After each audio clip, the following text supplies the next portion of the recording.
नमस्कार, मैं हूं संजय शर्मा। आप देख रहे हैं 4PM मध्य प्रदेश। नफरत की राजनीति का अंजाम क्या होता है, ये आप भलीभांति देख रहे हैं। पूरे अमेरिका में विरोध हो रहा है। मोहन भागवत वापस जाओ के नारे लग रहे हैं। भाजपा खामोश है।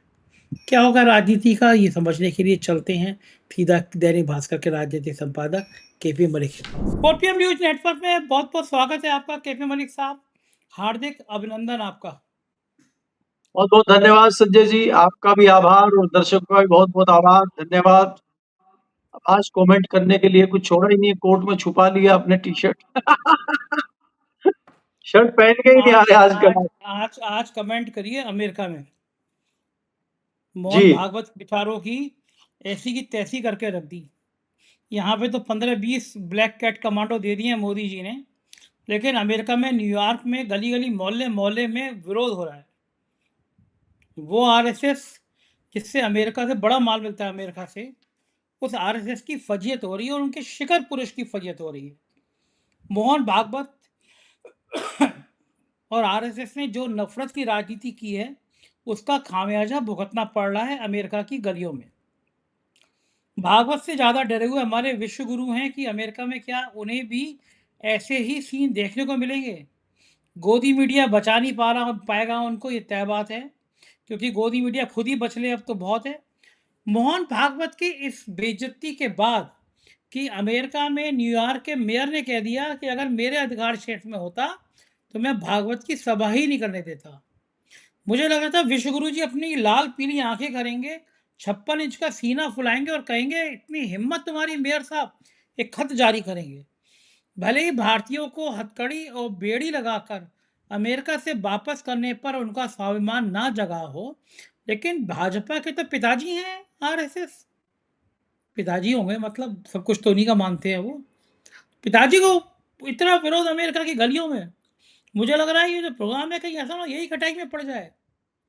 दुनिया भर में भारतीय जनता पार्टी और संघ की इस नफरती नीति का जो विरोध हो रहा है, इस हिंसात्मक राजनीति का जो विरोध हो रहा है, उसका मायने क्या है और विश्व गुरु पर अमेरिका में भागवत के इस विरोध का कितना असर पड़ेगा मलिक साहब? संजय जी, देखिए जो मोहन भागवत जी अमेरिका गए हैं और इनके तमाम मंत्री विदेशों में घूम रहे हैं। देश में जाहिर सी बात है जगह जगह विरोध भारतीय जनता पार्टी का, सरकार का हो रहा है। संघ का उस तरह से खुलेआम विरोध नहीं हो रहा है, लेकिन जिस प्रकार से अमेरिका से तस्वीरें आ रही हैं, और हमारा तो एक डिस्कशन पहले भी इस मामले पर हो चुका है, और इनके जाने से पहले ही जब प्रस्तावित यात्रा थी, ये हुआ था कि भाई इनका विरोध वहां पे होगा, लेकिन इतना विरोध हो जाएगा ये हमें आशंका नहीं थी। और अभी तो ये 17 दिन के टूर पे मोहन भागवत जी गए हैं, अभी तो ये शुरुआत है। अभी तो आगे आगे देखिए कि होता है क्या। कई मोर्चों पे इनका विरोध होगा, कई मोर्चों पे इनकी साख गिरने की बात होगी, लेकिन गोदी मीडिया में तो कहीं खबर है नहीं संजय जी। गोदी मीडिया तो अभी भी बम बम किए हुए हैं। बात यह है कि चाहे विदेश हो चाहे देश हो, जिस प्रकार से सरकार की, आरएसएस की खिंचाई हो रही है, विरोध हो रहा है, सवाल उठ रहे हैं, लेकिन मुझे लगता है कि इनकी बेशर्मी है कि इनको कोई फर्क नहीं पड़ता। संजय जी, बात यह हो रही है ना कि जब ये किसी चीज पे बोल ही नहीं रहे, छोटे छोटे बच्चे सड़कों पे उतरे हुए हैं, मंदिर में चोरी हो गई है, इनको कोई फर्क नहीं पड़ता। पूरा मानसून सेशन चला गया, एक शब्द ना प्रधानमंत्री ने बोला, ना गृह मंत्री ने बोला, ना मोहन भागवत जी ने बोला। तो ये विरोध तो अब होना है और आने वाले समय में आप इस विरोध में वृद्धि देखेंगे। एक तो ये बात है। दूसरी बात यह है कि जिस शिक्षा की ये बात करते हैं, जो फ्रेंड्स करके उन्होंने वीडियो मोदी जी ने रात को 12 बजे बनाया था बच्चों के लिए, जेनजी के लिए, आज संजय जी हमारे यूपी के बाराबंकी में हद हो गई जब एक 4 साल की बच्ची ने कहा कि डीएम अंकल हमारी सड़क बनवा दीजिए क्योंकि सड़क टूटी हुई है और मुझे कीचड़ में से स्कूल जाना पड़ता है। संजय जी, हद हो गई कि एक 6 साल का बच्चा विरोध प्रदर्शन में भाग लेता है और पुलिस उसको पकड़ लेती है। 6 जवान उसको कंट्रोल करते हैं, 6 साल के बच्चे को, और जब वो एसपी से सवाल पूछता है तो एसपी भाग खड़ा होता है और वो ये कहता है कि एसपी ने मेरे सवालों का जवाब नहीं दिया, अब मैं डीएम से सवाल पूछूंगा। ये मैं जो आपको इतने दिन से कह रहा हूं कि ये जेनजी जो था, जो जेनजी था, ये जो जेन अल्फा है, ये उससे भी खतरनाक है। ये सवालों का जवाब लिए बिना छोड़ता नहीं है ये। और ये लोग सड़कों पे उतर गए हैं संजय जी। अगर ये लोग सड़कों पे उतर गए हैं, सबसे पहले तो मेरे जैसे व्यक्ति, मैं इनसे माफी चाहता हूं कि हमने आपके लिए ऐसा देश छोड़ा है, हमने आपके लिए ऐसी व्यवस्थाएं कर छोड़ी हैं कि आपको ये भुगतना पड़ रहा है। इसके लिए हम भी कहीं ना कहीं दोषी हैं, मीडिया भी कहीं ना कहीं दोषी है, और आज जो हालात देश में हैं इसके लिए सब दोषी हैं। हम थोड़े कम दोषी हो सकते हैं क्योंकि जिम्मेदारी हमारे पास कम है, नेता ज्यादा दोषी हो सकते हैं। इससे बड़ा दुर्भाग्य क्या होगा कि उत्तर प्रदेश के एक जिले में गंगा जल हाथ में लेके पार्षद लोग कसम खा रहे हैं कि भैया जितना हिस्सा आएगा, जितना भ्रष्टाचार होगा, ईमानदारी से बटेगा। देखिए वहां वहां कम से कम ईमानदारी बची हुई है लूट के हिस्से को बांटने के लिए। वो कहते हैं ना कि डकैतों में भी कहीं ना कहीं ईमानदारी होती है, लुटेरों में भी कहीं ना कहीं ईमानदारी होती है कि वो हिस्सा जो है ईमानदारी से बांटते हैं। तो इससे बट रहे हैं संजय जी, और ये खुलेआम नंगाई चल रही है। तो ऐसे में कहां चली जाती है आरएसएस, ऐसे में कहां चली जाती है बीजेपी, ऐसे में कहां चली जाती है सरकार, ऐसे में कहां चला जाता है योगी जी का बुलडोजर। तो जब आप इन चीजों का विरोध नहीं करेंगे और ऐसी चीजें समाज में आएंगी तो आरएसएस का भी विरोध होगा और सरकार का भी विरोध होगा, और देश में भी विरोध होगा और विदेश में भी विरोध होगा संजय जी। और अभी तो हालात और होने, अभी तो खाली विरोध हो रहा है, अभी तो पत्थरबाजी होनी बाकी है, अभी तो और चीजें बढ़ेंगी। तो ये चीजें धीरे धीरे जिस प्रकार से बढ़ रही हैं और इनके नेताओं में, इनके कार्यकर्ताओं में जिस प्रकार से बेशर्मी बढ़ रही है, उस बेशर्मी का जवाब ये युवा देंगे।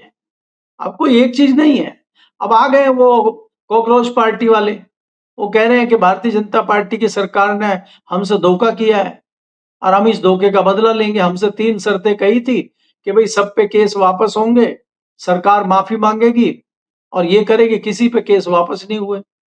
लड़कियों को प्रताड़ित किया जा रहा है, उन छात्राओं को प्रताड़ित किया जा रहा है, जिन युवाओं पर मुकदमे हैं, मुकदमे वापस लिए नहीं जा रहे।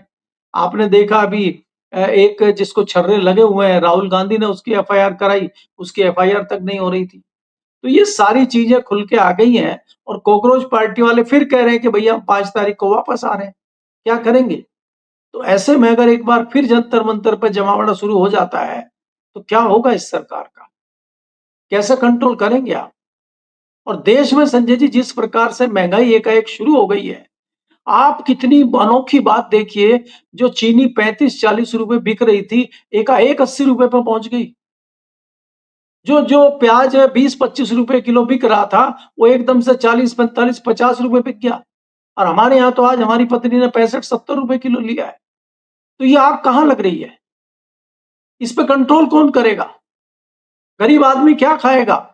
आज पेट्रोल के रेट भी बढ़ गए हैं दिल्ली में, मुझे नहीं पता आपके वहां बढ़े हैं कि नहीं बढ़े हैं। दिल्ली में पेट्रोल के रेट बढ़ गए हैं, तो पूरे भारत में ही बढ़े होंगे।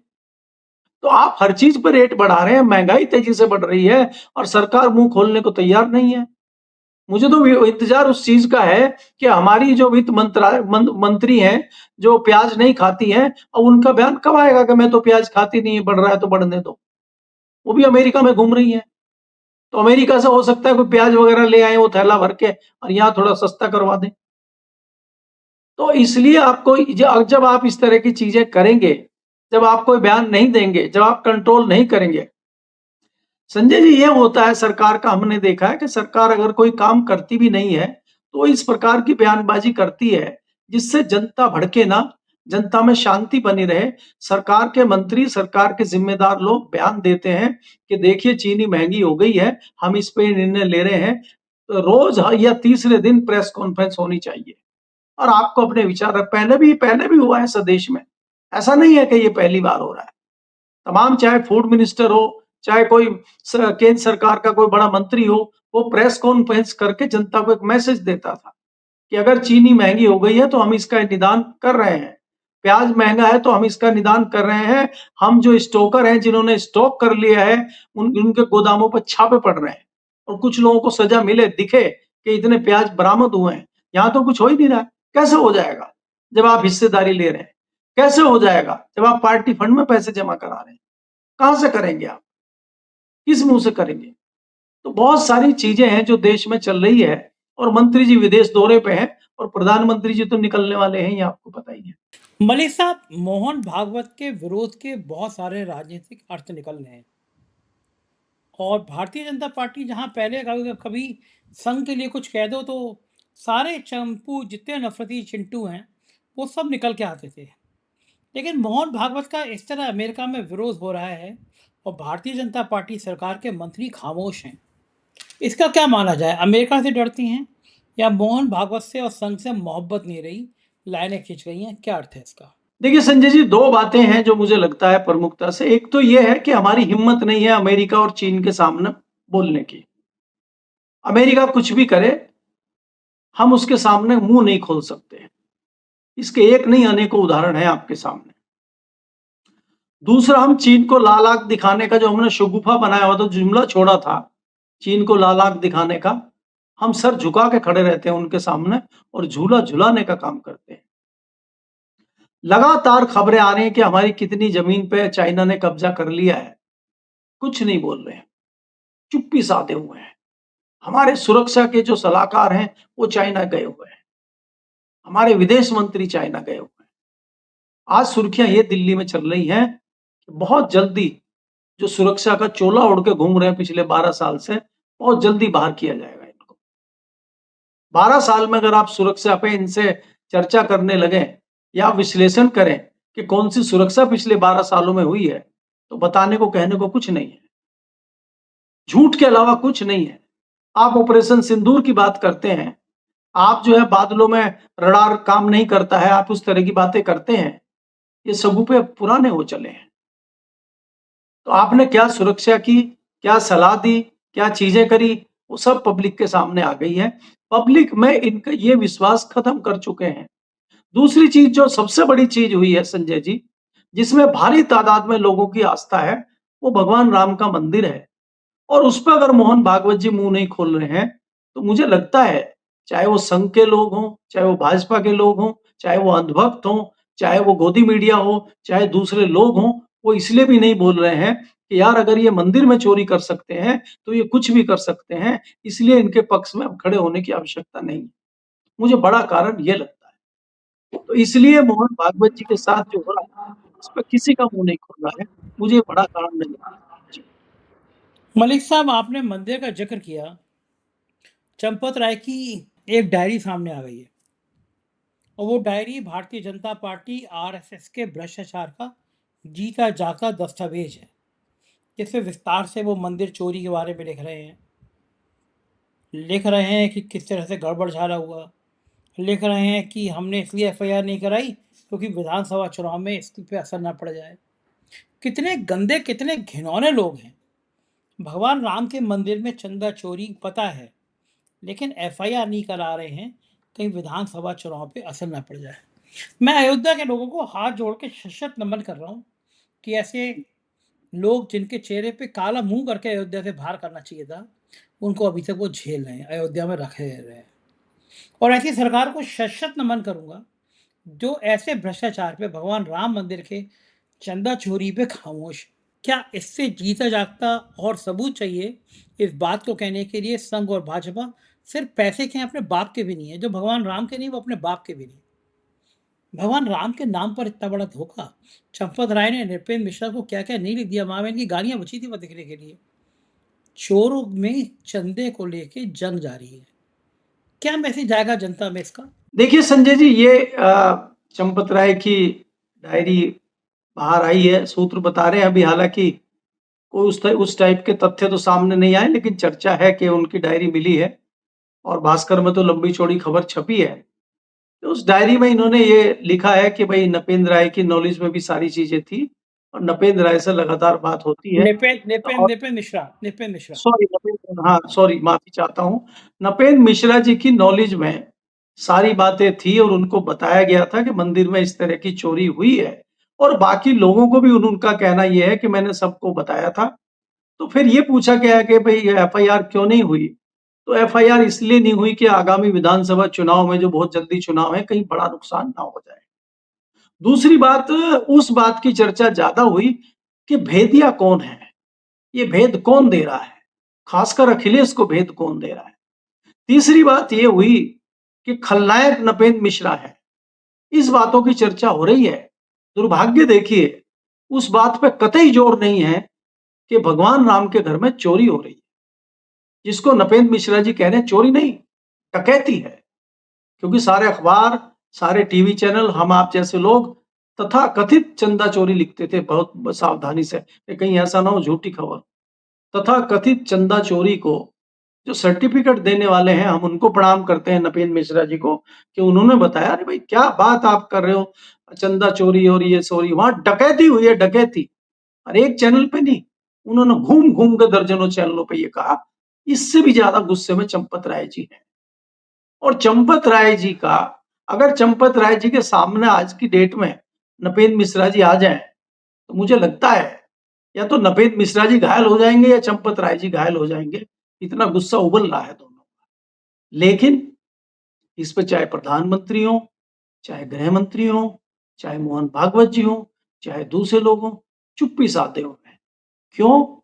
ऐसा क्या है उनकी चंपत राय जी की डायरी में कि जिससे चुप्पी साधे हुए हमारे महामानव प्रधानमंत्री, चुप्पी साधे हुए मोहन भागवत जी, जो दहाड़ सकते हैं अमेरिका में जाके, वहां एक ऑडिटोरियम में, वो मंदिर में नहीं बोल रहे हैं।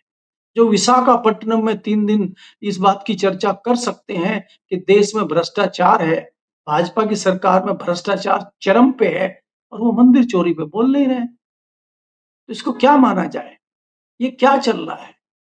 और ये जो चंपत राय जी हैं, जिनको क्लीन चिट मिल गई है, जो धुल के साफ होके आ गए हैं बिल्कुल, जिन्होंने कहा था कि मैं जो है अपने सिर पे कलंक लेके नहीं जाऊंगा, माथे पे होता है कलंक, सिर पे तो नहीं, कि माथे पे कलंक लेके अयोध्या नहीं छोड़ूंगा। तो इनका क्या कलंक धुल गया है क्या? तो ये जो कलंक लेकर नहीं जाने की बात थी, और दूध का दूध, पानी का पानी एसआईटी ने कर दिया, और क्लीन चिट जो है चंपत राय जी को मिल गई है, तो ये चंपत राय जी के पास ऐसा क्या हथियार है? ऐसा क्या है? वही तो नहीं हमारे आपके वाला जो हम कहते हैं कि हम तो डूबेंगे सनम, तुमको भी ले डूबेंगे, और सनम इसलिए डरे हुए हैं, इसलिए कोई एक्शन नहीं कर रहे हैं। नहीं तो चंपत राय में हिम्मत कहां से आएगी? मैं तो पहले कह चुका हूं कि चंपत राय जी चोरी करके अपने घर में तो नहीं ले गए, क्योंकि उनके घर में जाएगा तो दिखेगा। अगर टिन्नू यादव जैसा छोटा कर्मचारी थोड़ी सी चोरी करके बड़ी गाड़ी खरीद सकता है, घर बनवा सकता है, चेहरे पे चमक आ सकती है नोटों की, तो चंपत राय के परिवार में तो आ नहीं रही चमक। ना उनके भाई में चमक आ रही है, ना परचून की दुकान का ओवरहोलिंग उन्होंने कराया है, ना दुकान पे सीमेंट लगवाया है, ना कुछ नई बात दिखाई दे, गाड़ी भी नहीं आई उनके यहाँ। तो फिर चंपत राय जी की जो चोरी हुई है, किधर किधर गया माल ये? अच्छा, ये माल क्या महाराष्ट्र और वेस्ट बंगाल और बिहार में तो नहीं चला गया? या इससे कुछ बिल्डिंगें तो नहीं खड़ी हो गई? अगर ये हो गई हैं, तो फिर कौन बोलेगा? मोहन भागवत जी कैसे बोलेंगे? नरेंद्र मोदी कैसे बोलेंगे? अमित शाह तो शायद बोल ही ना पाए, क्योंकि वो तो बेचारे बोल नहीं रहे बहुत दिनों से। वो तो एएनआई को बुला के कोने में पेड़ के पीछे छुप के बोलते हैं। वो तो आजकल कहीं बोल ही नहीं रहे। तो इसलिए ये जो आप चीजें देख रहे हैं, ये जो बोल नहीं रहे हैं, छुप रहे हैं, तो ये सारे कारण हैं कि उसके पीछे भगवान श्री राम के मंदिर में डकैती होना इनके सब मुंह बंद करने का नतीजा है, और इसीलिए इनके मुंह बंद है। मलिक साहब, 5 राज्यों के चुनाव सिर पर खड़े हैं। क्या लगता है आपको, जैन जी, जैन अल्फा, राम मंदिर, चंदा चोरी, इन सब चीज़ों में ऐसा कौन सा, या बढ़ती महंगाई, ऐसी कौन सी चीज़ है जो भारतीय जनता पार्टी को इन राज्यों के चुनाव में जिसका बहुत बड़ा नुकसान उठाने को पड़ेगा? मैं देख रहा हूँ मध्यम वर्गीय परिवार भी, जो इनका वोट बैंक था, वो भी बहुत नाराज है। क्या लगता है कौन सा बड़ा मुद्दा है जो बहुत भारी पड़ेगा, जिसे मैनेज नहीं कर पा रहे, सरकार को लग रहा है कि अब बैकफुट पे जाना ठीक है? क्या चीज़ है ऐसी? संजय जी, देखिए, मुझे दो चीजें दिखाई देती हैं। मैंने शायद मुझे ध्यान नहीं आ रहा, मैंने आपके चैनल पे कल कहा था कि नहीं कहा था, कि जब विदाई हुई थी भारतीय जनता पार्टी की सरकार की उत्तर प्रदेश से 90 के दशक में, तो ऐसे ही हुआ था कि कल्याण सिंह जैसे नेता को हटा के राजनाथ जी को बनाया गया था और समापन कर दिया गया था। जैसे माउंट बेटन आए थे अंग्रेज से, वहां इंग्लैंड से भारत को आजाद करने के लिए, ऐसे ही दिल्ली से राजनाथ जी गए थे, और ऐसे ही दिल्ली में सुषमा स्वराज जी आई थी। साहब सिंह वर्मा को हटा के दिल्ली को आज़ादी दिलाने के लिए, और फिर भाजपा से आज़ादी मिली और 30 साल के लिए जो है दिल्ली फ्री, यूपी फ्री। तो ऐसा ही मुझे लग रहा है कि उसको फ्री करने के लिए जो है मोदी जी हटेंगे और एक नया भारतीय जनता पार्टी का माउंटबेटन आएगा, जो इसको आज़ादी देगा, कुछ साल यहाँ रहेगा। ये इसलिए रहेगा, महँगाई बहुत बड़ा मुद्दा नहीं है। महँगाई का मुद्दा अब देखिए ना, चीनी 80 रुपए प्लस हो गई है, लेकिन लोगों को फ़र्क नहीं पड़ रहा है, क्योंकि जय श्री राम इतने जोश में, इतनी तेज़ी से बोला जा रहा है अभी भी डकैती के बाद भी, कि जय श्री का नाम आते ही वो कह रहे हैं चाहे 500 रुपए पेट्रोल हो जाए, दिक्कत हमें कोई नहीं है, ऐसे लोग भी हैं। तो उनका तो दिमाग अभी तक ठीक हुआ नहीं है। तो इसलिए महँगाई का मुद्दा तो मुझे बड़ा लगता नहीं है। सबसे महत्वपूर्ण मुद्दा होगा मंदिर में चोरी, और दूसरा मुद्दा होगा ये जो जेन ज़ी अल्फ़ा ने जो माहौल बनाया है, और राहुल गांधी ने वो जो राजनीतिक पैंतरेबाज़ी और राजनीतिक दांव चला है छात्रों की गूंज का, वो मुझे सुपर हिट होता दिखाई दे रहा है। क्योंकि देखिए छात्र आपसे क्या माँग रहा है? छात्र ये तो नहीं कह रहा मुझे विधायक बनाओ, मंत्री बनाओ, मैं सरकार चलाऊँगा। छात्र ये कह रहा जो मेरा अधिकार है शिक्षा का, वो अधिकार मुझे दे दो। मुझे शिक्षा लेने दो, परीक्षाएँ ठीक करो। अब जो बच्चा पढ़ लिख के होशियारी से पढ़ता है, अच्छे से पढ़ता है, मेहनत करता है, वो फेल हो जा रहा है, और जिसको कुछ आता नहीं है वो नकल करके पास हो जा रहा है। मुझे लगता है ये जो सड़कें टूट रही हैं, ये जो हॉस्पिटलों में ढंग से इलाज नहीं हो रहे हैं, ये वही वाले बच्चे तो नहीं हैं। अगर सड़क का इंजीनियर सड़क नहीं बना पा रहा है और वो सड़क 6 महीने में टूट जा रही है, धँस जा रही है, गुड़गांव जैसी जगह पे पानी भरा हुआ है, बस की बस डूब गई। गुड़गांव में आज मेन चौक पे, इफ्को चौक पे दर्जनों फीट का गड्ढा हो जाता है, तो कौन इंजीनियर है वो जो सड़कें बनवा रहा है? ये कौन से इंजीनियर हैं ये? तो वही वाले हैं क्या? तो मैं इसलिए कहना चाहता हूँ कि जो अधिकार बच्चे माँग रहे हैं, वाजिब अधिकार माँग रहे हैं, और बड़े वाले नहीं, जो पहले 20 साल के, 25 साल के, 28 साल के बच्चे थे, अब तो 6-6 साल के बच्चे आ गए। 6 साल के बच्चे का आप उदाहरण देखेंगे बिहार का, जिस तरह से वो वीडियो वायरल हो रही है, चल रही है, तो आपको एक बार ये भी लगेगा कि ये क्या हो रहा है, लेकिन अंदर ही अंदर दुःख भी होता है। क्या ये 6 साल के, 8 साल के बच्चे आंदोलन करने के लिए, लड़ाई लड़ने के लिए आ रहे हैं ये? ये तो हमें नकारा बताएँगे कि हमारे पूर्वज नकारा थे, हमारी हमसे पहले वाली पीढ़ी नकारा थी, वो कुछ नहीं कर पाई, इसलिए हमें सड़क पे उतरना पड़ रहा है। तो ये हमारे ऊपर भी लांछन है, हमें भी अपने गिरेबान में झाँक के देखना चाहिए। जिस प्रकार से चाहे मीडिया हो, जिस प्रकार से आज मीडिया ने समझौता कर लिया है, चरण वंदना कर रहे हैं, राग दरबारी कर रहे हैं, ये मीडिया के मुँह पे भी बहुत बड़ा थप्पड़ है, बहुत बड़ा तमाचा है। मीडिया को भी अपने गिरेबान में झाँकना चाहिए। इस तरह की खबरें संजय जी दिल्ली के मेन स्ट्रीम मीडिया से नदारद है। आज सुप्रीम कोर्ट का निर्णय आया है, उन्होंने कहा है कि भई जितनी अपील आई है वेस्ट बंगाल के मामले में, सर के मामले में, जितने वोट कटे हैं उसमें 90% वोट सही वोट हैं, जिनको सर के तहत काटा गया है। एसआईआर के तहत काटा गया है, उसमें 90% वोट सही लोगों के कटे हैं, वो वोट नहीं कटने चाहिए थे, ये एक्सेप्ट किया। अब क्या करेंगे आप एक्सेप्ट करके? क्या ऐसा होगा कि दोबारा वेस्ट बंगाल में चुनाव होंगे? कुल 30 लाख वोट ज्यादा मिले हैं भारतीय जनता पार्टी को टीएमसी से, और 38 लाख वोट आपने काट दिए। अगर ये 38 लाख में से आप 30 लाख वोट भी वापस ले आते हैं तो बराबर पे खड़ी है टीएमसी।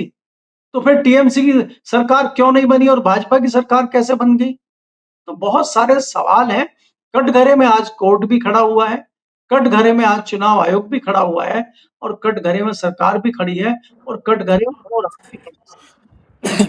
बिल्कुल ठीक बात है, स्थितियाँ खराब हो रही हैं। बहुत-बहुत शुक्रिया मलिक साहब, समय दिया। ये थे केपी मलिक जी और आप पूरी बात सुन रहे थे। आप सोचिए कि क्या हाल हो गया राजनीति का। भगवान राम के नाम पर इतना बड़ा खेल, ये लोग किसके हैं? हर समय सिर्फ नफ़रत की बात करेंगे। मोहन भागवत का जो अमेरिका में हाल हो रहा है, कभी संघ ने सोचा था?